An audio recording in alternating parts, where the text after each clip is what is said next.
Brook Jackson whistleblower lawsuit, Robert. Big news this week, and I don't want to mangle it. So, what was the big news? I read it. I did my homework, people, but I just don't want to make a mistake here. Tell us why it's as monumental as I think it is.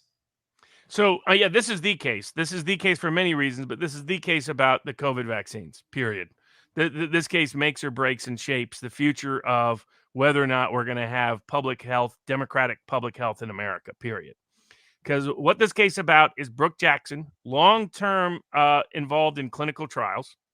So contrary to Pfizer's lies, she has not been some anti-vaccine, anti-drug person her whole life. Totally false, just the opposite. In fact, she took the Moderna vaccine. She now regrets it, but she took it at the time because she thought the issues were unique to Pfizer. She didn't find out until later they weren't unique to Pfizer. But so she is part of the clinical trials in Texas for the Pfizer vaccine, the Pfizer COVID-19 vaccine. What she witnesses is shocking at every level. I mean, the way I describe it to people is the standards were so low for basic clinical trials that you could walk in. If you just walked in on a random day, you would see needles sticking out of bags, and you could walk into the office, and if you're the janitor or just a random visitor, you could see people's medical information anywhere you wanted to see them. When you have that low standards, you can guess what their standards were for adverse events, what their standards were for blinding, what their stand for all the medically consequential components. Their standards were so low that everything was a crock, everything was a joke, everything was bad. So she sees this, she's shocked by it, she reports it, and there's a proper protocol. As soon as there's an issue, freeze the trial. You don't move forward until you fix it. To whom does she report? So she reports to her supervisors. They reported up the food chain, and this was a subcontractor working on behalf of Pfizer, but Pfizer is, in the clinical trial context, responsible entirely for everything she do. So ultimately, she keeps reporting it up and up to the point it gets reported directly to Pfizer. She reports it anonymously to the FDA. As soon as Pfizer finds out, Pfizer fires her. They never stop the clinical trial. They never fix the information. Instead, what do?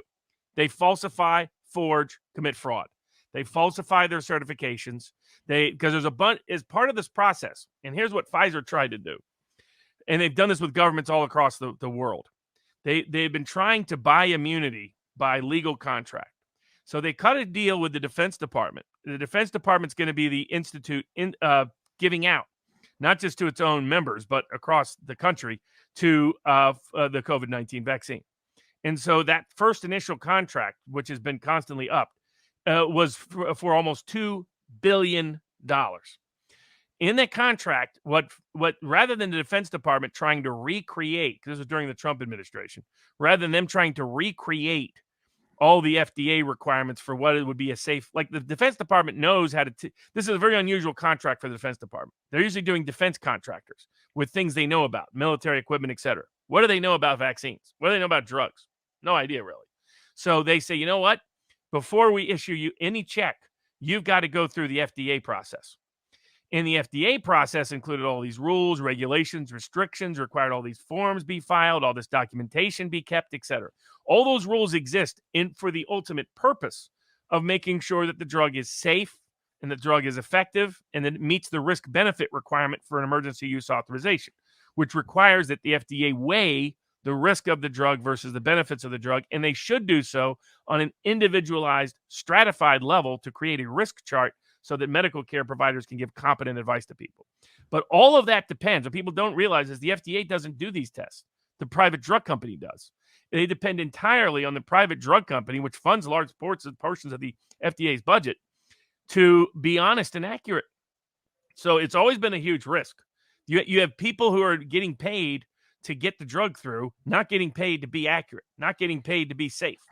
And here you have a drug that by law, the drug company could be sued for the injuries that the drug caused. So all your incentives are skewed in favor of risk rather in favor of reward at the expense of risk. And that's how their contract works.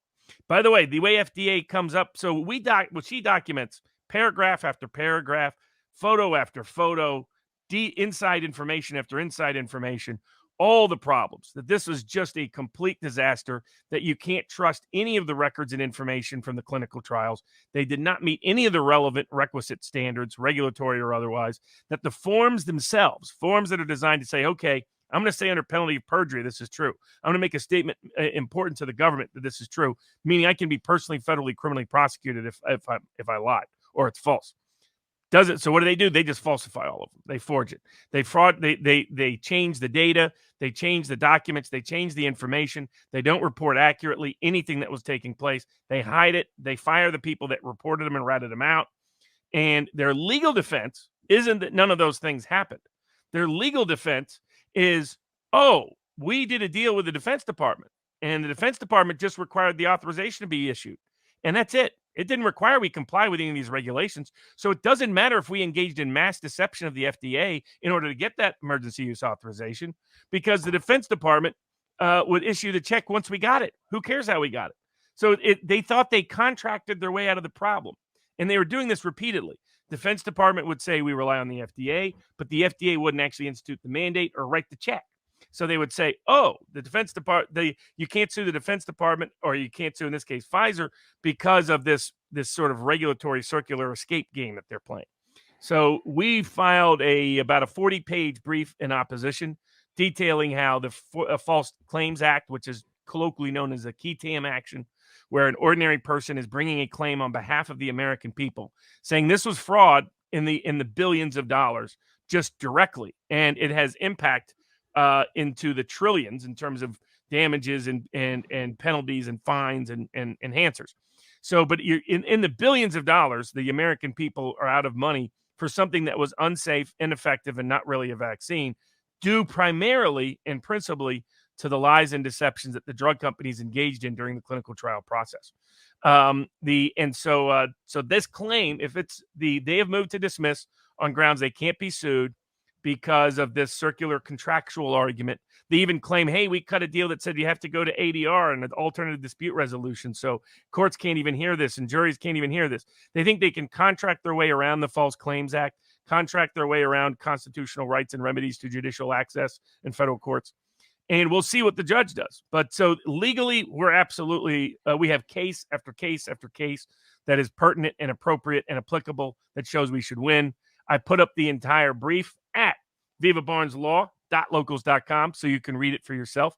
The amended complaint with all the exhibits is also at vivabarneslaw.locals.com. We should prevail. It took the effort of a whole legal team of people that have been working on this for months to put together this opposition. And the only question is whether the court has the courage to stand up to Big Pharma. And we'll find out soon enough.